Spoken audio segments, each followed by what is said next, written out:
Thank you for those who are here. Those who are networking out back, it's all great. Not offended. But thank you so much for listening. I would like to basically over the next half hour or so take you through kind of a tour of progress in medicine and in health over the past centuries. By way of starting, I'll say by full disclosure, I'm an employee now of Eli Lilly and Company, but the perspective I'll give is my own and one that comes from more than or close to a decade and more than a decade at FDA, and close to a decade of that as the director of the Center for Biologics Evaluation and Research. Whoops, there we go, let's go forward. So, biologic products, the perspective I'm going to give is going to be a little bit uniquely from the biologics perspective. Maybe that's because that's what I know most about, but also because I think it's really an exciting area, not just from the past, but also for moving forward from today. If you think back to where biologic products were in 1900, we actually did have biologic products, believe it or not, and this list is inclusive of those that were potentially available then. Two of them were actually reasonably widely used in the United States at that time, smallpox vaccine and diphtheria antitoxin. And it turns out that two of these products, smallpox vaccine and diphtheria antitoxin, were actually responsible for why we have biologics regulation. Now, something else might have come along and done it, but the inciting cause of biologics regulation in the United States, which actually came before formal drug regulation in the federal realm, came because of contaminated smallpox vaccine and diphtheria antitoxin that killed a total of 22 kids in 1901. That led to the Biologics Control Act of 1902, and in 1903, the Public Health and Marine Hospital Service started regulating biologics and issued the first licenses for, of course, smallpox vaccine and diphtheria antitoxin. But these were very important products at the time because smallpox did kill people. If you then move forward by 25 years, not a lot changed in the vaccine realm, but you started to see some real advances. Banting, Bess, Cullen, and McLeod had made the purification and production of insulin possible. Actually, again, by way of full disclosure, Eli Lilly was the first commercial producer of insulin, but insulin was a major advance. As just a footnote, I'm going to give you a couple footnotes that are interesting here. Back in the day, people actually were nicer then because the Nobel Prize was actually given to Best and McLeod. Banting and McLeod, but actually Banting shared it with Best and McLeod shared it with Cullen. They actually were nice to each other back then. You know, it's amazing. People actually got along and worked together. So again, insulin in 1925. And then something happened quite dramatically between 1925 and 1950. That was actually the Second World War. And the Second World War did something which is kind of interesting as a case study. It drew into the biomedicine really great minds that were put to work solving some of the real problems of the time. How to do effective blood transfusion. How do you deal with infections that killed people more so than the actual wounds that they had? And so the list of vaccines, which grew slightly, actually was added to by a few vaccines. We actually saw the first influenza vaccine, yellow fever vaccine. But importantly, the field of transfusion medicine came onto its own. The ability to effectively do blood transfusions, and the ability to make blood derivatives, such as albumin, which saved lives during the war. These were really important things and actually paved the way for future advances, and also were significant advances in biotechnology, because in order to make large amounts of albumin, to make other blood derivatives, these large fractionation protocols had to be developed. They were developed in large part because of the needs of soldiers for resuscitation products, and led to procedures like alcohol fractionation of plasma. So really, quite a lot happened over the course.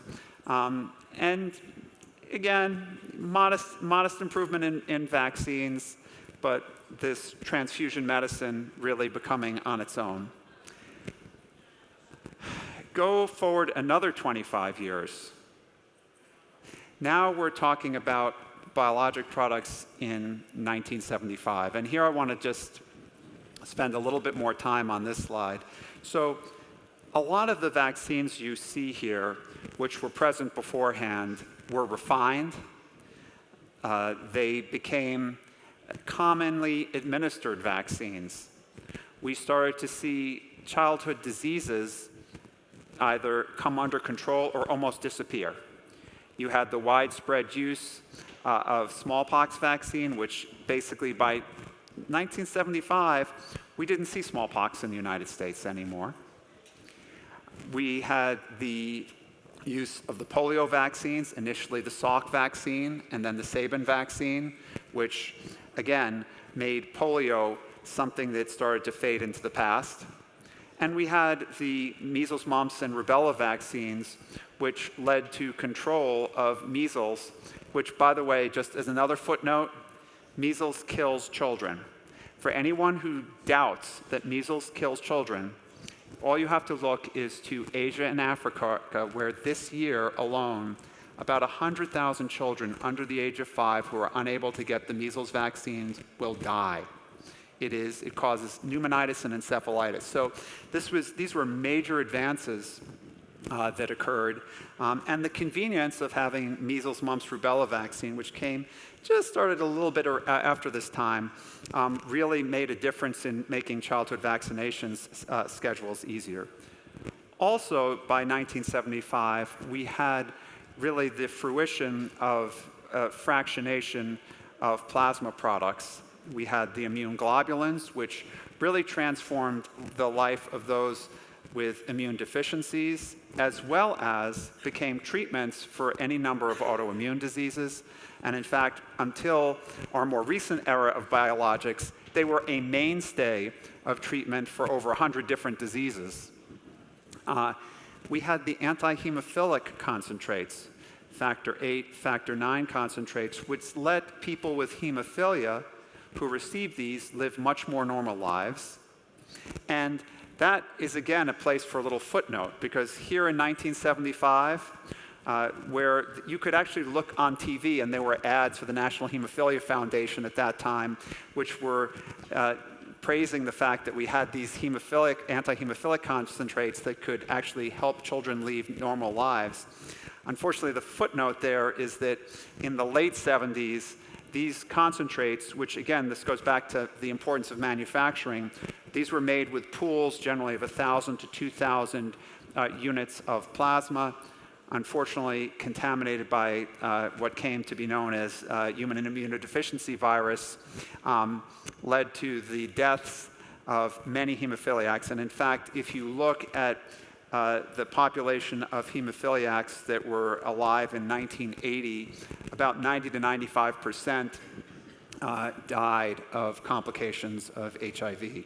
So really a sobering note, which to turn around in a positive way led to incredible advances in our technologies for manufacturing, It led to orthogonal pathogen inactivation. That is, not just using one method like solvent treatment, but also using a second method such as heat or ultrafiltration to get rid of pathogens and blood products, and that remains the standard to this day. But even more so, what happened in the late 70s, early 80s, kick-started us into thinking about recombinant products. And when you move forward to 2000, suddenly we're in a very different place where now we're starting to see whole bunches of products come up through recombinant DNA technology, cell lines making these products, and having products that, such as the monoclonal antibodies, which were transformative not just for hematologic malignancies like rituximab. They soon became transformative in autoimmune disease, rituximab and others. Transformative for cancer patients, trastuzumab for those with HER2-positive breast cancer. Infliximab, again, for inflammatory diseases. We had the interferons. We had beauty products that came up, botulinum toxin, not just for beauty, but also for muscle spasms of various sorts. Manufacturing even of vaccines became even more sophisticated, and people sometimes underappreciate the pneumococcal conjugate vaccines, be they PCV7, PCV13, and now PCV20s. These vaccines are among the most complicated biologic products to make. They involve dozens of steps to get to their final presentation. So again, vaccine technologies advanced. We also saw things like human cells and cultures, autologous cultured chondrocytes. These things, again, this biotechnology revolution was moving forward. And one of the other things that became a major player in this area were recombinant hematopoietic growth factors such as erythropoietin and filgrastim. Here again, I keep giving you footnotes at the end of the slides, sorry, but here's another little footnote. Erythropoietin was, in the period around the mid-2000s, one of the most blockbuster biotechnology products used to raise the red blood cell count in people either getting cancer chemotherapy or on dialysis, and in some cases those who had other disorders. Unfortunately, it got pushed probably a little bit too far, and eventually was found that when you raise people's hematocrits too far, it was associated with adverse effects, including adverse effects on blood pressure, strokes, as well as probably serving as a growth factor for certain cancers. So again, note of caution here sometimes. Good thing, probably taken a little too far at the time, but still an incredibly useful biotechnology product. Filgrastim, on the other hand, has enabled us, as a hematologist-oncologist, it allowed us to give high-dose chemotherapy, and still does, to those with cancer and not have the incredibly high risk that we had when people had long periods of low white blood cell counts of having them die of infections. So it's actually, again, another final footnote here. One of the reasons why I was well prepared to handle infectious diseases as a person at FDA, even though I was a hematologist oncologist, is because my clinical practice for 15 years was taking care of people with leukemia, who back then when we were treating them, mainly what we did was cause infectious diseases. So I had to know how to treat them. So it was training on the job for dealing with infectious diseases.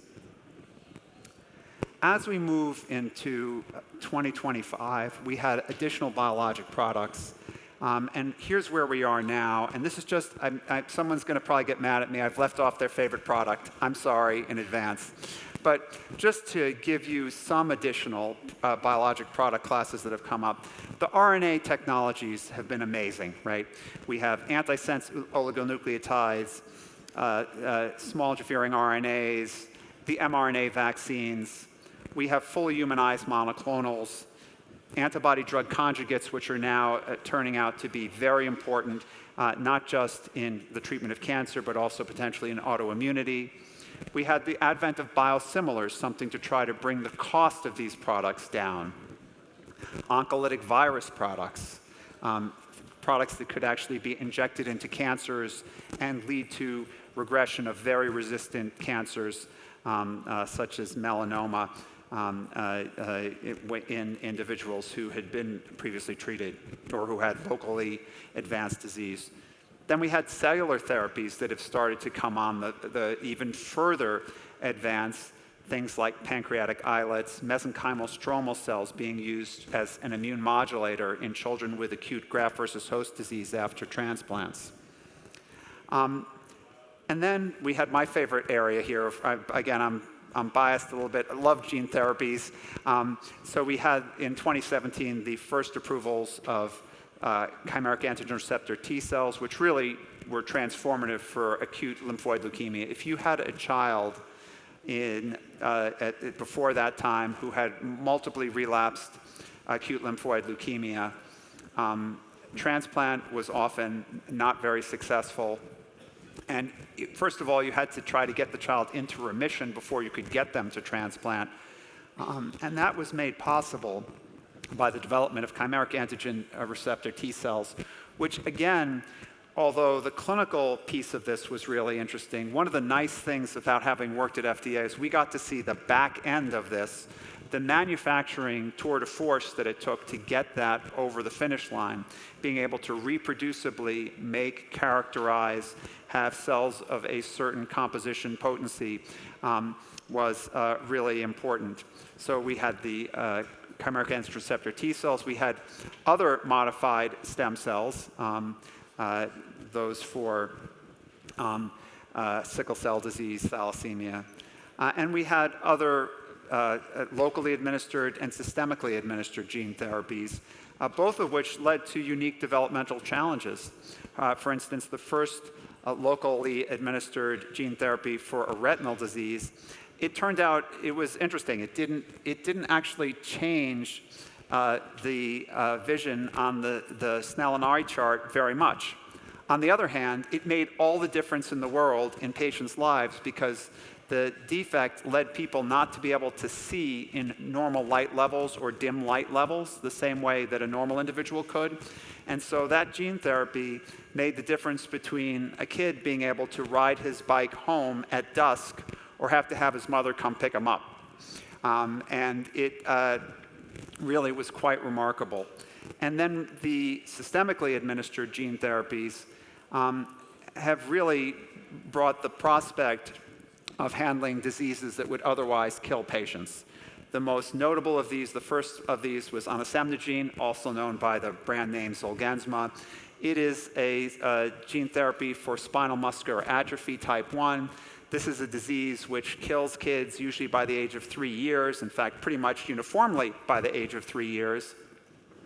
This gene therapy, when given early in life, actually lets kids develop normally. Instead of becoming floppy infants who die of respiratory failure by the age of 3, they develop normally and they live on. It's not absolutely perfect. There can be some defects, and it's not 100% effective. But one of these gene therapies that in the initial clinical trial, 14 out of 15 patients who normally would have been dead at 3 years were alive and developing pretty normally at 3 years. So really quite exciting to see where we came. So really, where we sit now is an interesting place. A lot of advances here, yet still some real challenges, because as I'll come to at the end, again, little footnote here just to remind me for a minute from now or two, gene therapy is in a very precarious state right now because one of the challenges is that many gene therapies are for very small populations. And our system, our regulatory system, and our development systems are not really well tuned to very small populations. More on that in a moment. But where are we on the horizon here? I think we're on the horizon of something that could be incredible for global health. And that is the advent of directly administered gene editing products. These could be for metabolic diseases with a liver target. These could be manufacturing CAR T cells in vivo. Those could be useful for cancer and or for autoimmune disease, and potentially other locations of modifying cell types, such as in the bone marrow. And that could be quite a game changer. Now, why is directly administered so important? Because trying to do this in people in a hospital setting where you have to do ex vivo gene therapy, very expensive. Additionally, here, this is potentially something that could be a one and done around the globe, much less cost into doing this, because the directly administered gene editors, especially if they can be administered as an RNA contained in a lipid nanoparticle or some other vehicle, the cost of that compared to the current cost of gene therapy, for those of you who aren't familiar, most gene therapy that's using vectors today uses adeno-associated viral vectors, very expensive to manufacture, really almost cost prohibitive. If we could transition to a simple manufacturing technology, really very much akin to that of what was used to make the COVID-19 vaccines, the mRNA vaccines, although obviously you need more of it to do gene therapy with, it could be really transformative in the gene therapy field. So something good actually did come out of the COVID-19 pandemic, which is that we learned a lot about mRNA technology, about lipid nanoparticles, and it really moved that field forward. And yes, the COVID vaccines that are mRNA-based do work. Thank you very much. Sorry. Another unsolicited footnote, sorry. Finally, there are these other products that I think could end up being really transformational in some of the diseases that really bother us. A lot of the neurologic diseases to date have been really recalcitrant to our interventions. Neurologic disease is kind of, to me, one of the last great frontiers. None of us wants to develop Alzheimer's. None of us wants to develop severe Parkinson's, having witnessed a close family member die of Parkinson's complications. We don't want to see that, nor do we want to see Huntington's, et cetera, et cetera. So being able to move into this area with either induced pluripotent stem cells, gene therapy products will be, I think, very exciting. And I think we're on the cusp of seeing this starting to happen. Some real progress in the area of neurologic diseases. And then, I'm sorry, it's a cute pig. I love little pigs. They're so cute. Transgenic organs for transplantation. It may be that we can deal with some of the incredible backlog right now that prevents people from getting organ transplants by raising animals that actually have humanized organs.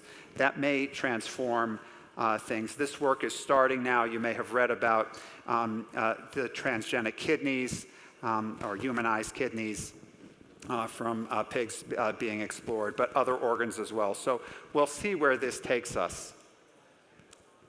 Now, all of this really requires us thinking about how can we do it better. And not a day went by when I was at FDA that I didn't think about what do we need to do to make the environment better for getting progress to patients faster. It turns out one of the great things, and I think Michelle Tarver did a nice thing of saying this as well, and I'll just echo it. People come to work every day at FDA not because they think I'm going to develop a beautiful looking regulation. It's because they actually want to help medical progress. And I think we tried to think about this. And so this isn't on behalf of FDA, but as I think of what we need to do to accelerate the pace of progress more generally, three major things. We have to start to use advanced manufacturing technologies. We have to apply technologic advances to clinical trials. That includes AI, by the way. Can't have a talk without mentioning AI at least once. We have to modernize our regulatory frameworks. So in the little time I have remaining, I just want to double click on each of these. So advanced manufacturing technology, what do I mean by that? Many of our manufacturing technologies in medicine get kind of locked down because it costs so much to advance them. Why? Because if you change your manufacturing process, in some cases, in best case scenario, it's a lot of work to submit a supplement to FDA in addition to all of the cost of retooling at your factory. Worst case, FDA comes back and tells you that it's a new product, and now you have to go through another submission. That's why actually, I could probably do I wish I had audience response. So where do you think most of our influenza vaccine is made these days? Well, it's made in the same place it was made in 1950, in chicken eggs, embryonated chicken eggs. Could we make it by recombinant technology? Yes, of course we could, but it's more expensive, and although there is a recombinant flu vaccine, it's so expensive that it's less prevalent. Could you make it in cell lines? Yes, you can, but we haven't modernized. And so the beauty of advanced manufacturing technologies is because you can often have processes going continuously instead of in batches, it allows you to use factories that are in a much smaller footprint and that allow you to have scalability. In other words, for a vaccine that might be only needed sometimes and then at a certain level, and then needed other times at a much greater level, you can have a process that's running at 25% of top efficiency, and then when you need to, crank it up. So I think hopefully we'll see more in that area. Integrated process monitoring, the concept that if you have a continuous process going on, you can leverage AI. I like AI doing this, by the way. I don't love AI writing bedtime stories for my kids, but I do, don't let it loose with bedtime stories for your kids, by the way. You could have unintended consequences of nightmares. On the other hand, it is wonderful to let it loose on feeding millions upon millions of data points associated with a process, temperature, pressure, other parameters to AI, and then have it correlate those with output from your process. And what it can do is look for natural excursions that occur and see whether they're associated with improvements in process or decrements. And it can actually lead to continuous process development. So this is really, I think, a really cool area where AI can help us tremendously in a way that no manufacturer could actually really get a hold on this otherwise. And so artificial intelligence can really help us in drug development, just like it can help us in the office as a recorder. I think the other piece that we've left behind are technological advances to clinical trials. Data collection and processing is still kind of in the dark ages in many places, and we collect way too much data for in most clinical trials. By streamlining data collection, we could probably make it much easier to get through it. We also could make it easier for patients, because with wearables and remote monitoring, if I was on a trial, for instance, of a treatment for AF, atrial fibrillation, you could probably, you don't need me to come into the office because you'll know what my heart's doing in terms of rhythm 24 hours a day with just something I'm wearing easily. So this could really change things and hopefully decrease costs, because right now the per patient cost, how do we end up with astronomical prices of medicines? Part of the problem is that clinical trial costs are ridiculously high. If you look at the per patient cost for even a vaccine trial, it's about $50,000. For a cancer trial, between $100,000 and $200,000 per patient. Just multiply that by 1,000 patients, you'll see how it can get really high. So this could really transform things. But importantly, this could also transform how many people participate in clinical trials. And one of the things that I can say from a perspective of looking back at a career over 30 years, one of the things that's always impressed me is how sometimes advances that are made in clinical trials are not readily exportable to the general population. And that's because the population that participated in the clinical trial was not a representative sample. If we can use these technological advances, hopefully more of a cross-section of the general population will actually perform in the trial or enroll in a trial to participate. And then finally, I think we are going to be in a place where we will have to look at modernizing our regulatory frameworks. This is something that has started with the platform designation. This was actually something that was passed by Congress in 2022. The idea here that if you have one or two products that you've made by a given process and you have a third or fourth that you're going to make by the same process, you can use and rely on the data for those two licensed products for a third, fourth, fifth. But that's probably not going far enough, because what's happening in the gene therapy field is where you have gene therapies that are only going to be used in 10, 20, 30 patients in a year. It's simply not working as a business model for companies to develop these products. You can't just sell 10 doses of a gene therapy in a year and have a financially viable business. You need to be able to sell 100, 200, 300 doses of gene therapies. Now, how do you get there if you've got, you can get there if you have a product like onasemnogene, which you sell to hundreds, or you get there by having products that you sell 10 or 20 to, but you can do a lot of them. And this idea of process approaches would be, if you could show that a gene therapy approach with a given backbone vector works for one product, two products, three products, could you go and see if this is something that could be exported so that you could just switch out the inserts and move from one to another all the time using the same manufacturing process. And we'll see if that actually can work. Stay tuned. If you look on the New England Journal website, there might be something appearing, I think, from some authors at FDA on that later today.